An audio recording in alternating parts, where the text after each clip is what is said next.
At 20 years of age, you don't have a great deal of fear. It's all adventure. As a result, you're not necessarily frightened.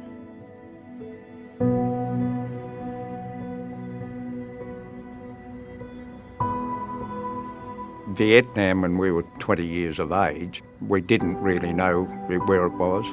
We knew it was a country in Asia, and that was about the finish of it.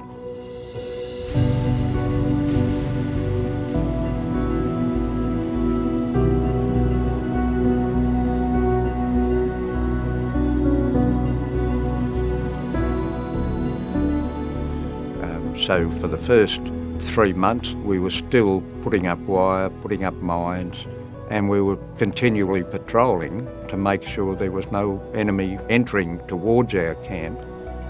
We'd go out through the wire, and it might take us an hour to do 200 to 250 metres. You'd take 10 paces, you'd stop, you'd listen. Wildlife was your best friend because it warned you if there was anybody else in the area.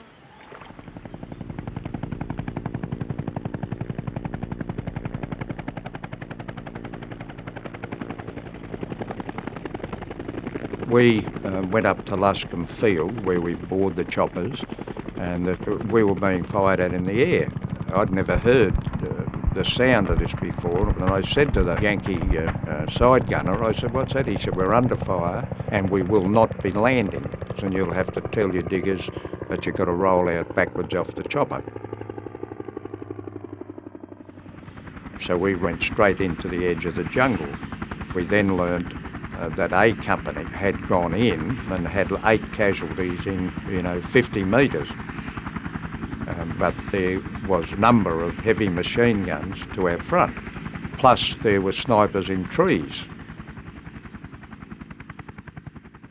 And so the order comes through, right, 5 platoon will take out the enemy position alone.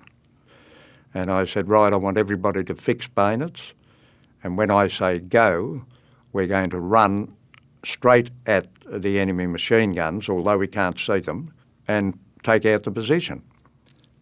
Well, as soon as I gave the order to fix bayonets and charge, every man in the platoon did. And 3 machine guns opened up on our right.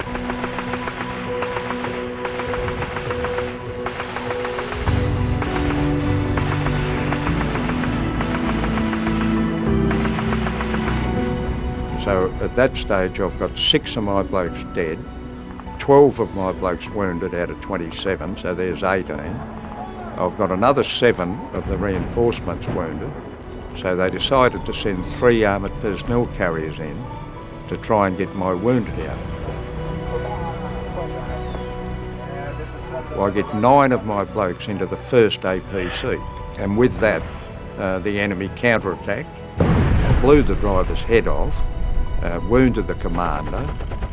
The medic he'd brought forward had lost an eye, it was blown out, and nearly lost his leg as well.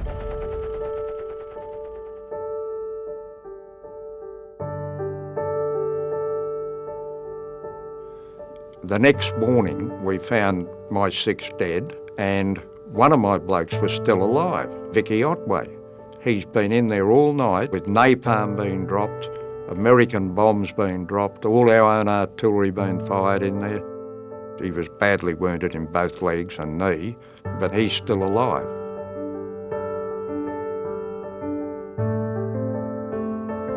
My platoon in Vietnam, in the 10 years of the Vietnam War, my platoon's the most highly decorated platoon ever to serve there.